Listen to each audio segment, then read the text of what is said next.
Jetzt schauen wir mal, was die Karten uns für diesen Vollmond an Themen mitgeben. Und ich bin gespannt. Ja, wir haben hier eine Instruktion, etwas eröffnet sich, ein Wissen, etwas, was im Unterbewusstsein sitzt, kommt hoch. Und wir haben die Möglichkeiten tatsächlich für einen wunderbaren Neubeginn, der uns irgendwie aus Blockaden rausbringt in den Gedanken. Ne? Man überlegt hier, man macht hier rum, man hat vielleicht auch das mächtige Ding im Kopf, wir können den Berg nicht überwinden, wir finden keine Antworten. Und tatsächlich kommt hier die Instruktion, das Wissen eröffnet sich, der Neubeginn liegt hier. Es kommt hier vielleicht auch so der Wunsch hoch, endlich mal aus Begrenzungen rauszugehen. Ne? Das, was einen ständig hindert, etwas zu kreieren, wo man vielleicht auch noch so ein bisschen rumtüftelt.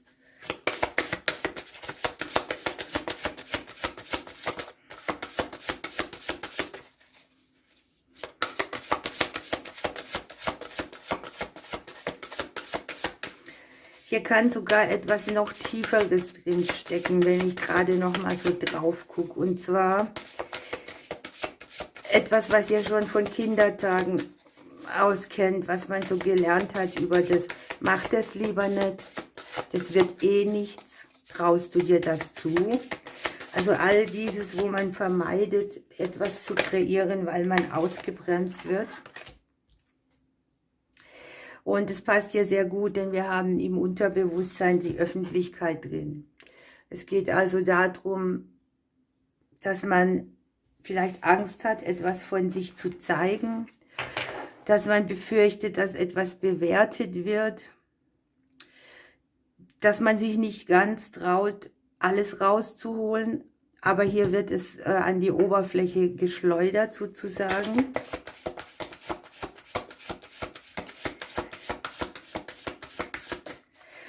Ein Talent oder eine Gabe, das du bisher nicht genutzt hast.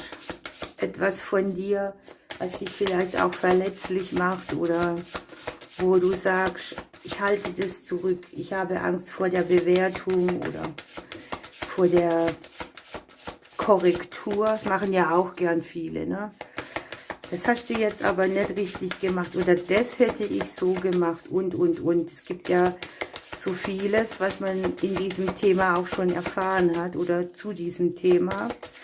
Und die Karten sagen, jetzt hab mal den Mut, hier möchte was gelebt werden. Zeige dich. Lass dich nicht bremsen von deinen Gedanken oder von der Bewertung anderer.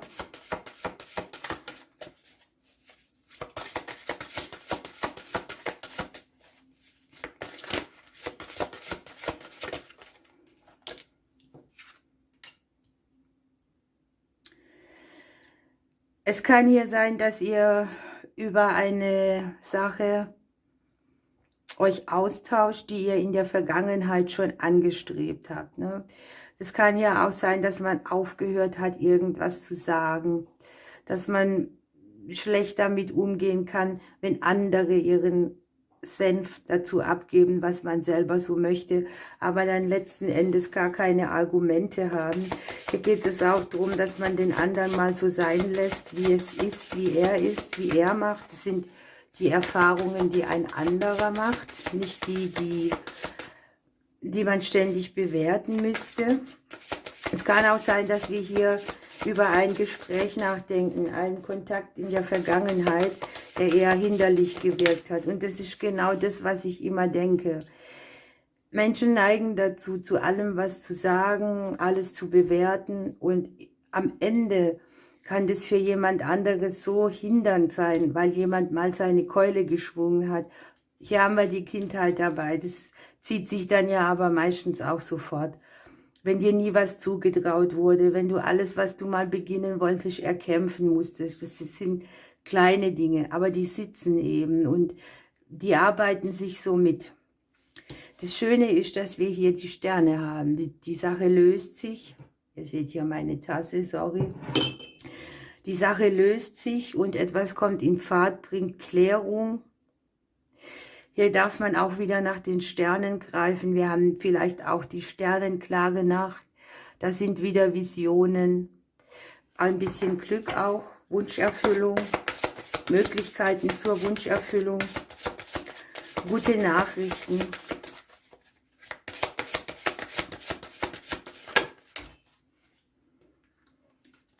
Ja, und die eigene Sicht, die ist verstrickt. Ne? Wir haben hier die Schlange. Es kann hier schon sein, dass sich das für uns selber nicht gut anfühlt, was wir hier machen, und wir wollen einen anderen Weg einschlagen. Und dann kommen eben die Hindernisse, die wir in Gedanken haben. Und je mehr man denkt, desto verstrickter wird es. Oder diese Begrenzung des Verstandes erlaubt auch keine gesunde Lösung irgendwie. Die Karten sagen hier auch, mach dir selber nicht noch mehr Verstrickung. Stelle dich, ja, zeige dich. Die Konflikte, die hier kommen, die kommen aus dem Außen. Ne?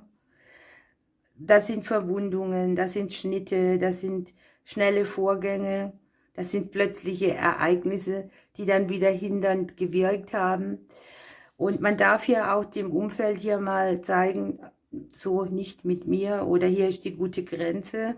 Man darf sich entledigen, man darf Schnitte machen, man darf etwas verkürzen, vielleicht auch einen verstrickten Weg, Einflüsse aus der Vergangenheit.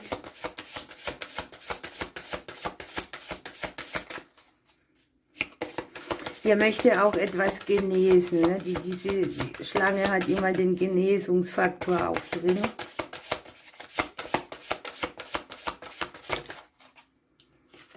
Ja, ein Kampf wird beendet.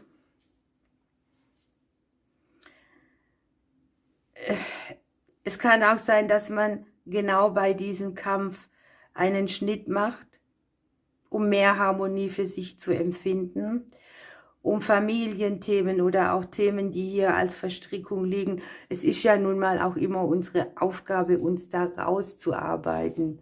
Es ist ja nichts in Stein gemeißelt, ne? Wir haben hier die Impulse dazu, jeder macht es in seinem Tempo. Viele haben auch die Glaubenssätze drin. Man macht es, was die Eltern gemacht haben, was die Eltern erwarten. Und es geht hier darum, dass du dein eigenes Leben lebst. Punkt, aus, Ende. Auch das darf man mal mit Vehemenz so sagen. Man sieht hier auf jeden Fall etwas mehr Harmonie, etwas gestaltet sich so, dass es friedlicher ist.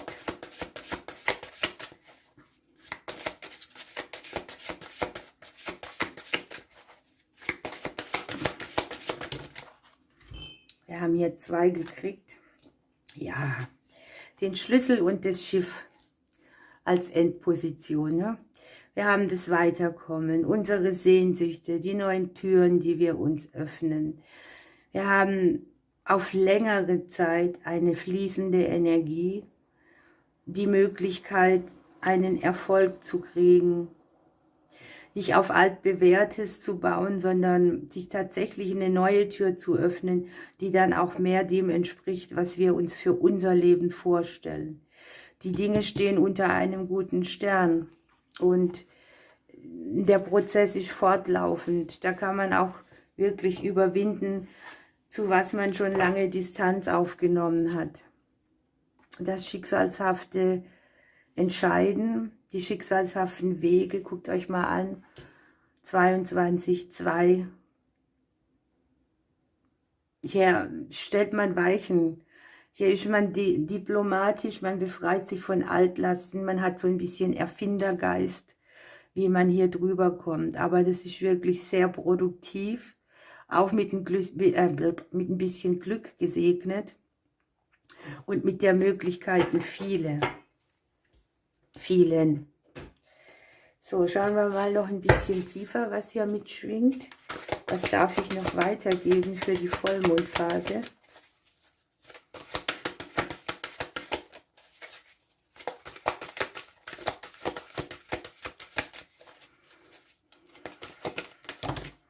Ja, der halbe Stapel, das sind mir zu viele. Ich hätte gerne eine.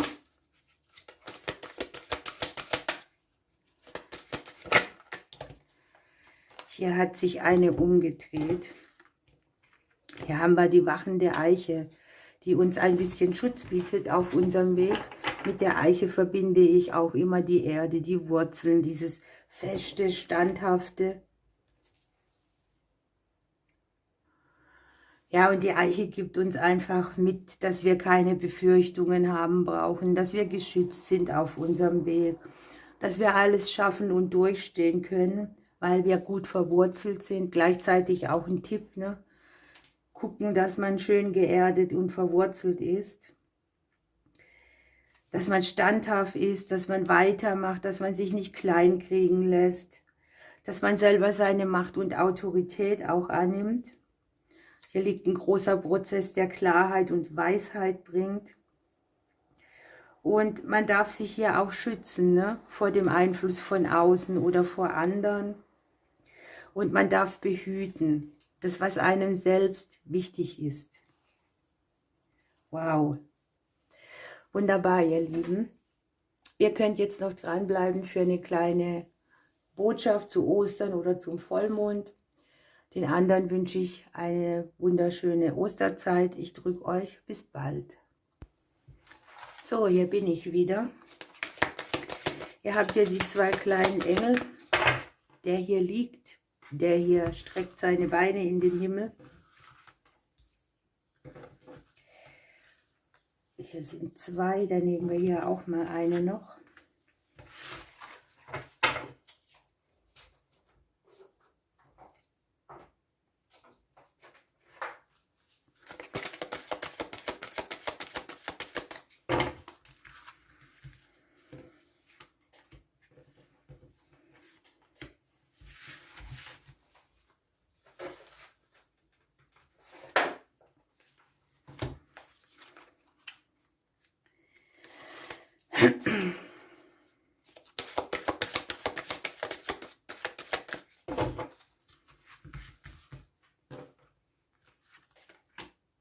Ja.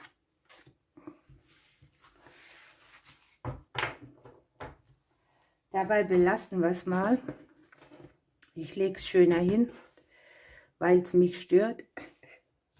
Und jetzt dürft ihr wählen. Ich nehme diesen. Den legen wir mal weg. Was haben wir hier?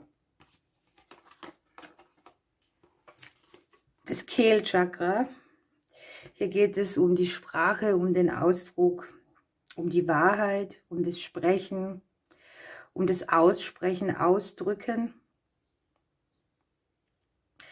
Und die Botschaft ist einfach, dass man seine eigene Wahrheit liebevoll zum Ausdruck bringen soll. Das passt auch ungemein zum Allgemeinorakel, zum Vollmond oder zu Ostern.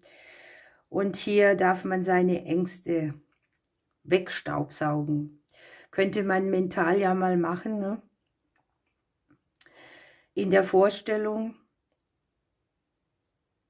Es geht einfach darum, sich nicht von Ängsten führen zu lassen, sondern vielleicht auch auszudrücken, hey, hier habe ich ein bisschen Bammel, was meinst du? Das ist immer noch besser, als jemand Ratschläge zu geben. Man fragt immer die Leute, die man fragen möchte, ne? Dann haben wir hier das Bilsenkraut. Man hat eine gute Verbindung zur Anderswelt. Die Dinge sind nicht so begrenzt, der Verstand. Das hatten wir auch im keltischen Kreuz für den Vollmond. Die Blockaden, die im Kopf sind, das begrenzte Denken, Lösungen, auf die wir nicht kommen. Hier liegt auch so ein bisschen Wandel dabei, ne? Und wir haben den Engel der Herzenssehnsucht. Hier drückt etwas raus, was sich auf der Seelenebene als Seelenplan oder Lebensplan offenbaren möchte. Die Sehnsüchte zeigen sich im Leben. Und vielleicht ist es ein Pendant, zu gucken, wo hat man denn Angst, eine Sehnsucht, die man hat, umzusetzen, weil man hier so begrenzt ist und die Lösung nicht findet. Das entspricht so ein bisschen diesem Ding, wenn man jetzt am Ende irgendwie ist und sein Leben überblickt, wo hat man denn überhaupt Dinge umgesetzt, die man wirklich wollte, von denen man geträumt hat, wonach das Herz sich gesehnt hat, oder wo haben Oberflächlichkeiten einen vielleicht in eine andere Richtung gelenkt oder zu einem Verhalten geführt, das man einfach so weitergemacht hat, wo man vielleicht auch dachte, ich komme da nie raus. Das viel Beschäftigtsein im Außen, die Ablenkungen, die wir alle machen können. Und hier geht es darum, dass wir uns wirklich mal die Zeit nehmen zu spüren, wo wir hinwollen, was wir umsetzen wollen und diese ganzen Begrenzungen zu lösen. Okay, dann gucken wir uns die andere Seite an.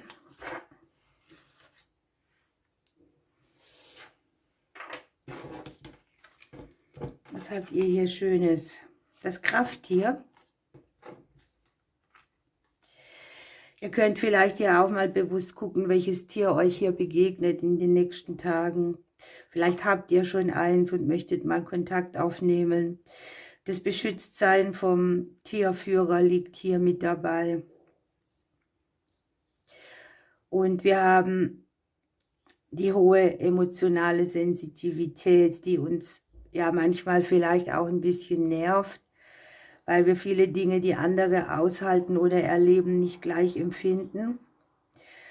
Und hier geht es darum, das so anzunehmen, wie es ist, denn es ist ein Geschenk. Wir haben hier die Goldrute. Ihr dürft das Beste erwarten. Auch hier liegt der Herzensweg wieder, wo man hier sagen kann, ihr seid geleitet, geschützt und ihr findet ja auch euren Weg. Nicht das Schlechteste erwarten, positiv denken. Und ihr habt hier noch bei eurem Weg den Engel des Schutzes. Man ist in Sicherheit, auch wenn man sensitiv ist oder sehr sensibel oder wenn die Emotionen sehr hoch sind. Manchmal hat man ja auch so das Gefühl, dass man durch so ein emotionales Netz durchfällt und nicht weiß, wo man aufkommt. Und hier ist dieser Schutz, der einfach von oben da ist. Hier darf man ruhig auch mal drüber nachdenken, wie geschützt man eigentlich ist, wie verbunden, sich mit oben wieder auseinandersetzen. Oder auch die Macht vom Universum oder wie ihr es auch immer nennt, sich dessen bewusst zu werden, wo das Netz eigentlich ist oder wo man sich manchmal auch, weil man eben ist, wie man ist, verlassen fühlt oder nicht gut genug oder einsam. Da darf man auch mal über die Kindertage nachdenken. Da hatte man ja diese Sorgen noch nicht und es war so ein natürliches Geschütztsein. Also bis man eben dann diese Erfahrungen macht und ja, man das immer mehr hinterfragt. Okay, ihr Lieben,